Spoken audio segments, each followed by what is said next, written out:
Hi, I'm Sarah Griffin. I'm a professional in the healthcare industry. I'm speaking to all of Germany, especially German law enforcement, regarding a problem that is not only going on currently in Germany, but has been for several decades, and this is air pollution.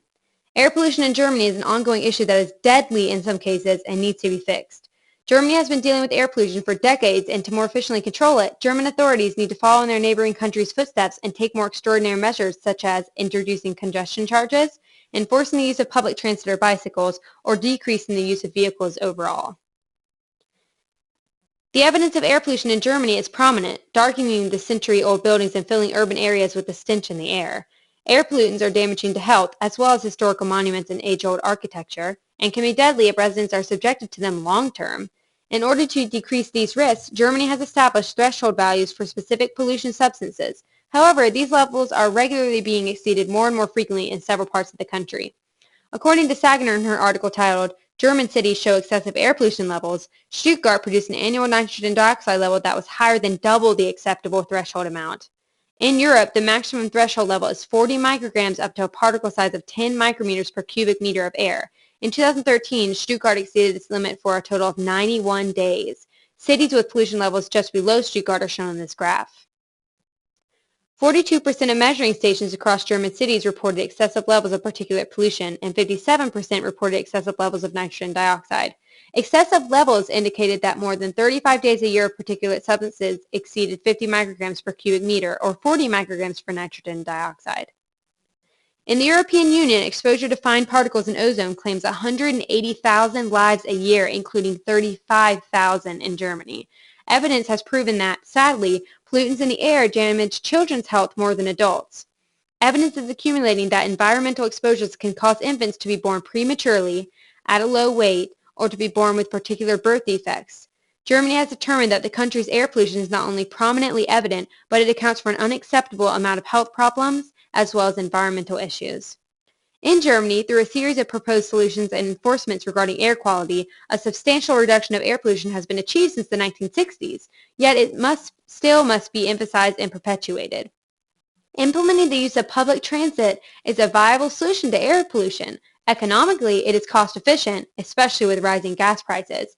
It also reduces the stress levels of the passengers since they don't need to worry about driving. It also preserves natural resources and lessens air pollution and harmful ozone levels.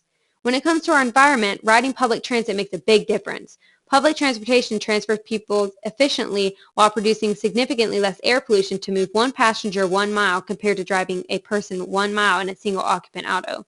Buses emit less carbon monoxide and nitrogen oxide per passenger per mile compared to a single occupant car. Overall, choosing a public transportation in German urban areas is both feasible and workable. Also, unless the distance between an individual's current destination and their desired destination is excessively long, bicycling is an environmentally friendly way to travel. Bicycles do not use any fuel, they require less energy than vehicles do to create, and bikes do not use any toxic batteries or motor oil, not to mention the health benefits that come from riding a bike. Therefore, unless the distance is too great, anyone can choose to ride a bike to lessen air pollution. It is both feasible and workable, and it's easy. It's easy to throw out solutions that might put an end to air pollution. However, determining whether or not each solution is agreed upon by the majority of the public is an entirely different matter. Eliminating automobiles might not always be an entirely feasible thing to do when most people have jobs or emergencies that require their immediate attention. However, using alternate transportation such as bicycles or public transit is feasible. Almost every city offers some type of free public transportation. Even if there's no transit offered, one can always either buy a bicycle or ask someone they know to drive them. The distance may be too great for someone to ride a bicycle safely from one destination to another, however. There are almost always alternate options, such as using public transportation or carpooling with someone. There are many ways the public can lessen air pollution, and biking instead of driving, using public transportation more often, or even eliminating the operation of motor vehicles altogether are only a few of the numerous feasible and workable ways to abolish air pollution. Air pollution is worsening in many places around the world, and the benefits of diminishing it are numerous. Urbometer polls have revealed the value the European Union residents place on securing good air quality. This is understandable, as poor air quality is the foremost environmental cause of premature death in the European Union. In addition to the studies just mentioned, There are thousands of other research studies that have confirmed that short and long-term exposure to fine particle air pollution damages health substantially. These findings supply consistent and compelling evidence of how exposure to fine particle pollution impacts both health and the environment.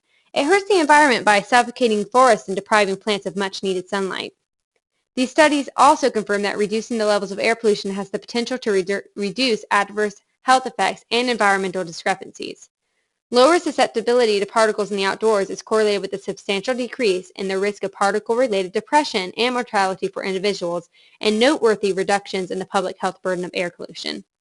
As a confirmation of what many doctors and researchers have suspected for decades, a new study by the Harvard School of Public Health and Brigham Young University has revealed that lowering air pollution prolongs people's lifespan by an average of about 5 months. By incorporating the previously suggested solutions to air pollution, Germany would not only significantly help themselves by increasing their lifespan and decreasing their negative health issues, but they would be helping, if not saving, the environment as well. In conclusion, everyone can help to reduce emissions of particulate matter, ozone, and carbon monoxide by riding a bike, using public transportation, or walking, and humans can all help secure clean air for future generations by taking action in the present. Although much has been done to curb air pollution in Germany, they still have far to go to meet the nitrogen dioxide limit value in the World Health Organization's recommendation for particulate matter. Improvement on air quality is not only an important task for developing countries, but continues to remain a huge challenge for the industrialized world, with the highly developed and mechanized nation of Germany being no exception.